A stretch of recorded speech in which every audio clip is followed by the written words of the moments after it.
Isa na namang kagulat-gulat na araw sa inyong lahat.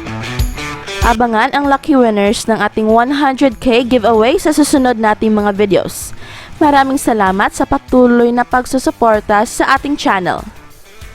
I'm sure everybody knows na nakafocus talaga ang channel natin sa development ni Kai Sotto. At ngayong alam na natin ang plano ni Kai Sotto is to enter the NBA draft this April, ay napapanahon na siguro na pag-uusapan natin ang NBA draft at kung ano ang realistic chance ni Kai Sotto na makapasok sa NBA at pang ilang pick siya kung sakali. Talking about the April NBA draft ay hindi natin mapipigilan na tingnan ang isa sa mga prominent players na posibleng magiging top pick na si Chet Holmgren na naglalaro ngayon sa US NCAA and compare him to Kai Sotto. But before that, ay titinan muna natin ang realistic chance ni Kai Sotto if ngayong taon siya magpapadraft. Will he be drafted? At the rate Kai Sotto is playing now in the NBL, ay there is no doubt na napakaraming NBA teams ang mag-aagawan sa kanya, and I would not be surprised if kukunin siya in the early goings of the draft. As of now, take note mga Kaigulaters. Sa ngayon, Kai Sotto deserves a pick inside the first round. Sa pinapakita niyang galing ngayon sa NBA at sa mga kagulat-gulat niyang mga moves, ay there is no question that Kai Sotto will be drafted sa first round. The read, rejected by Sotto.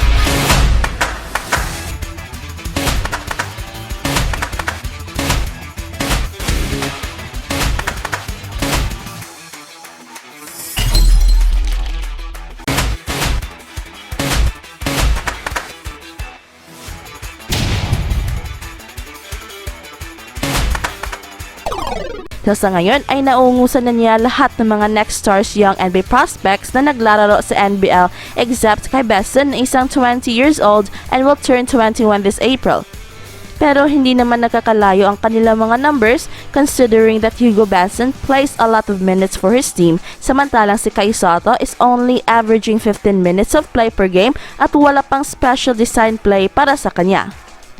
Kahit si Ousmane Dieng na napakataas sa mga NBA mock draft ranks ay naungusan na ni Kai Sotto sa NBL in terms of statistics at napakalayo ng kanilang agwat kahit na mas lamang si Ousmane Dieng sa playing time. Although in terms of upside ay hindi rin matatawaran itong si Ousmane Dieng considering na he is 1 year younger than Kai Sotto. Pero ang dapat rin nating tingnan ay hindi pa finished product itong si Kai Sotto at nagsisimula pa lang siyang nagpapakita sa kanyang mga crazy moves. At bawat laro ay iba't ibang skills ang kanyang ginagawa, and Kai Sotto is blowing up the minds of NBA scouts. Coach TJ Broughton and the general manager of Adelaide 36ers revealed na napakarami ng mga NBA scouts ang nag-i-inquire about Kai Sotto and expect that to double or even triple as the NBA draft nears. Pero ang bottom line dito is the skill of Kai Sotto na napakapambihira para sa isang legit 7-3 player. And he is very agile, quick, and very athletic na kahit ako ay hindi ko inakalang ganito na kalaki ang development ni Kai Sotto. We know na magaling si Kai Sotto at napaka-skilled, but never in our mind that to envision Kai Sotto to be this athletic na parang hindi isang 7-footer. The way he effortlessly caught the ball from a low pass and made a very difficult reverse two-handed dunk still puzzled a lot of basketball experts. Ang iba hindi pa makapaniwala and they wanted more na parang isang panaginip lang ito. And listening to Kai Sotto sa kanyang mga interviews and the support that he got from his head coach, ay siguradong napakarami pa nating makikita mga moves na akalahin natin ay sa panaginip lang mangyayari. Kai Sotto is back at talagang ginulat naman niya ang mundo katulad ng ginawa niya noong nagsimula pa lang siya sa international basketball na kung saan pinakita niya ang kakaibang galing para sa isang big man. And after nakilala na si Kai Sotto sa FIBA Circle, ay sa Amerika talaga nagkapangalan si Kai Sotto after his unbelievable performance para sa The Skills Factory. At doon pinakita niya sa buong mundo na kaya niya ang speed and quickness ng mga American players at doon rin nagsimulang pag-usapan at kinumpara si Kai Sotto kay Chet Holmgren na ngayon ang isa sa mga top pick choices para sa April NBA draft. Pero nawala ang lahat na parang bola after Kai Sotto and the NBL G League Team Ignite parted ways. Kai Sotto's draft stock became stagnant until tuluyan na itong nawala as one of the best young NBA prospects. But all these are temporary dahil hindi naman nawawala ang real talent and skill ni Kai Sotto. In fact, being out of the limelight for 2 years ay nagpursige si Kai Sotto at binigay ang lahat para sa kanyang development. He is so focused sa kanyang dream na makapasok sa NBA. And the fruit of those 2 years individual trainings has come to fruition. 5 laro lang sa NBL ay balik na kaagad ang ingay sa pangalan ni Kai Sotto sa buong mundo.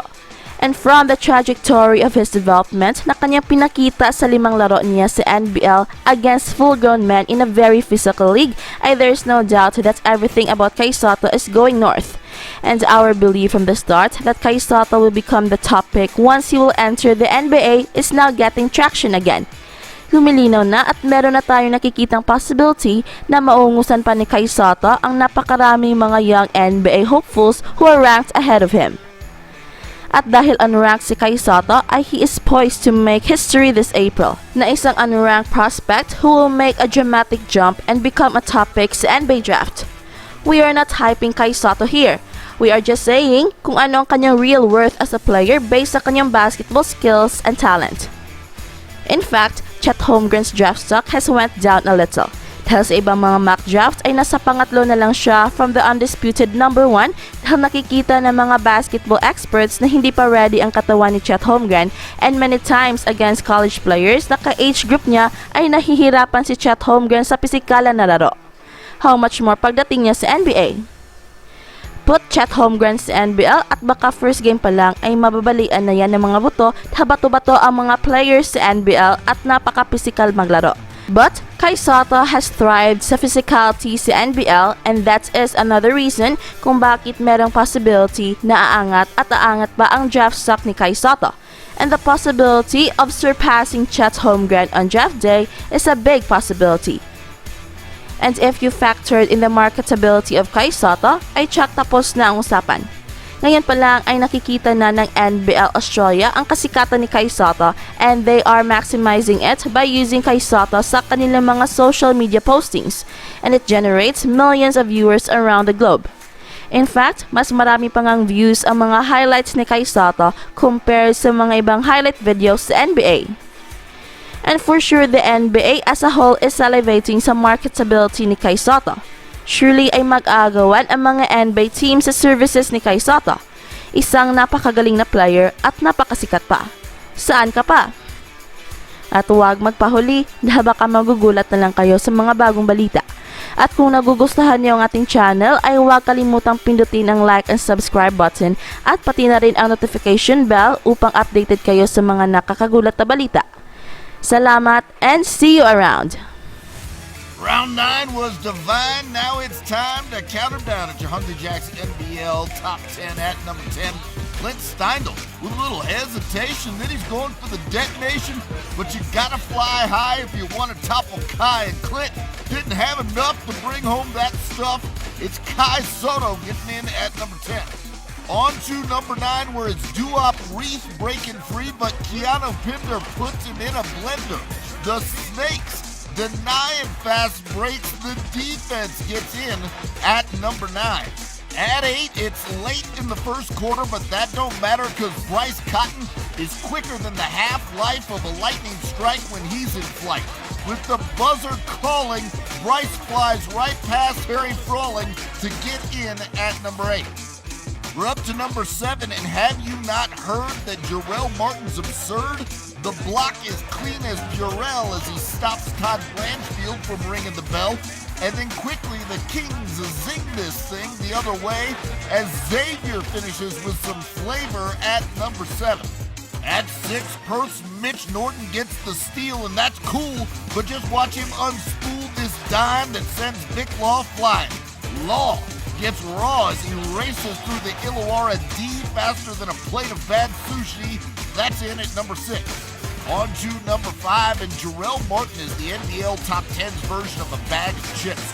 You can't have just one. So Jarrell's back again, hammering this one in at the rim. Martin, with the extension from another dimension, he gets in at number 5.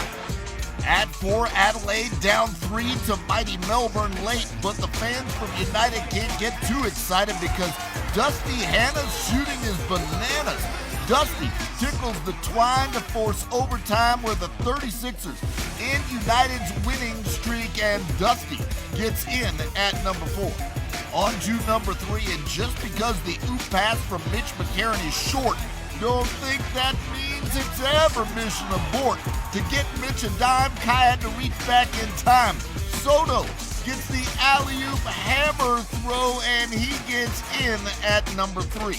At number 2, Keanu Pender is back on defense, but Antonius Cleveland absolutely takes the measure of the man and decides he can't withstand his ability to slam.